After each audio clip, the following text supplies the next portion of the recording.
So ProEdge, we got your back on that. We have both the shutdown article or form as well as a reopen protocol on our website. You can go to proedgedental.com/COVID-19.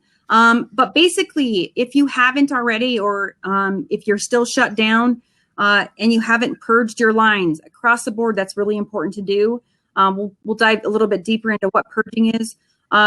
Secondly, if you're getting ready to reopen, and a lot of offices are, it's really, really important that you shock, and that you shock with an effective protocol. And shocking is using a strong chemical to clean the insides of those lines out prior to reopening. And then you want to test that to make sure that that shocking was effective and that your lines are safe prior to reopening.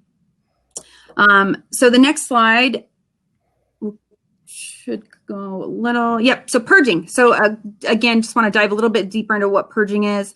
This may be a little bit too, might be, you already have done this. If so, we'll just kind of run through it kind of quickly.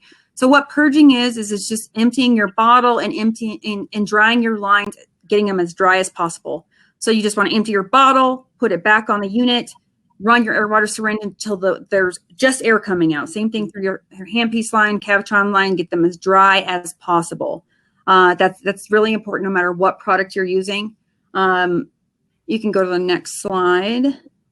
So tablets, so Blue Tab, ICX, Citrusville, whatever tablet you're using, usually it's safe to leave the water in the lines, but because of this increased shutdown time, across the board, whatever tablet you're using, it's really, really important that you purge those lines.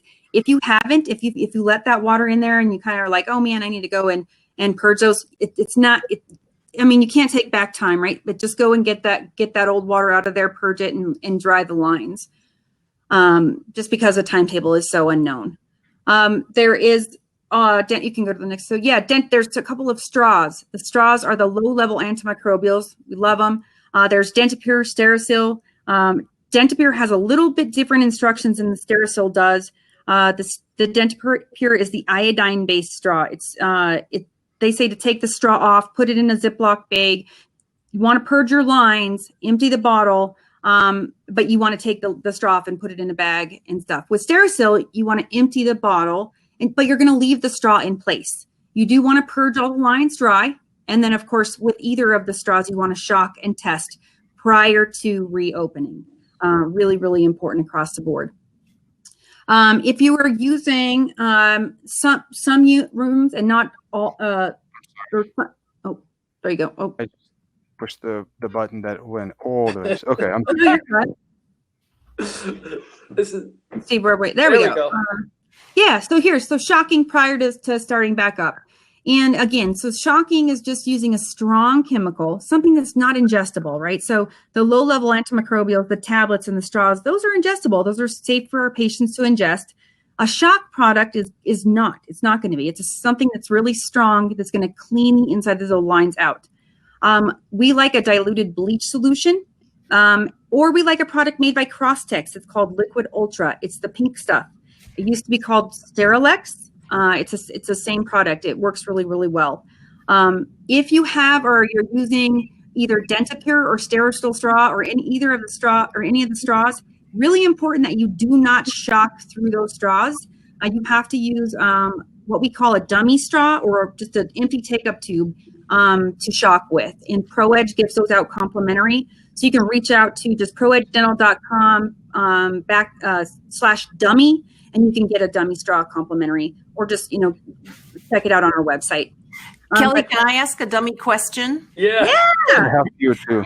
In the past, we've been told not to use bleach in our dental units because there could be some potential damage. Has that thought process changed? I'll take that one. Yeah. You want? So I can wade into these troubled waters. I'm happy. No, Mary, it's a good question. And a lot of service techs and a lot of equipment salespeople don't like bleach.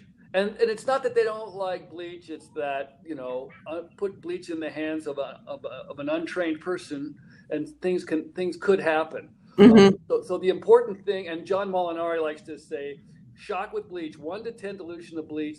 10 minutes is good, but 11 minutes is too long. So you're smart to have a healthy skepticism of bleach.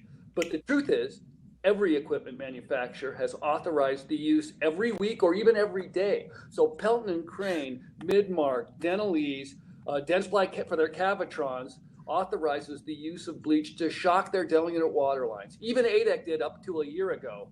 Now ADEC says to use an EPA-approved shock product. So the answer is yes. Be skeptical of bleach. Don't put it anywhere near your amalgam separators. Don't send it down the evacuation line. Send it down the sink because it is an oxidizer. It is corrosive. It is bleach. So that's why it's important that two things: follow the protocol carefully. Watch the video starring Kelley and Kelley. You guys have probably seen them, but they're pretty cute, and they'll tell you how to do it. It's a good question. And if you don't want to use bleach, use Liquid Ultra or another shock product.